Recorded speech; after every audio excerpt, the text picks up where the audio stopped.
Slab टाकण्याचं काम चालू आहे. स्लॅब आज 21 तारीख आहे, म्हणजे आज मंगळवार आहे, 21 मे 2024. तर उद्या 22 मे 2024 वार बुधवार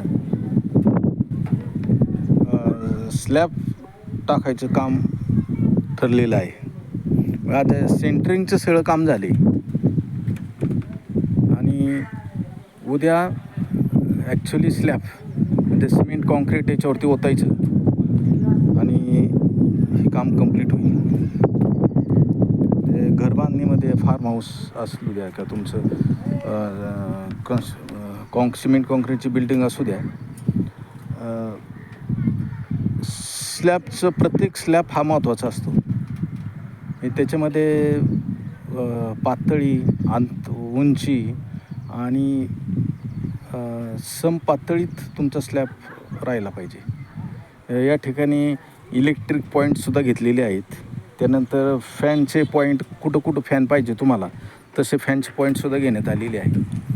आणि ही जी इलेक्ट्रिकचे वायर आहे, इलेक्ट्रिक वायर ही स्लॅबमध्ये गाडली जाणार आहे. हे सगळं काम यांनी केलेलं आहे.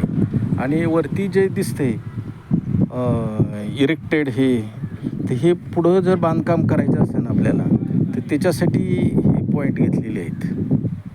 ते पलीकडच्या बाजूला या झाडाच्या बाजूला ती गॅलरी घेतलेली, म्हणजे थोडंसं गॅलरी घराला असले म्हणजे थोडं हवा बिवा आतमध्ये जास्त येते, अशा पद्धतीने केलेली आहे काम.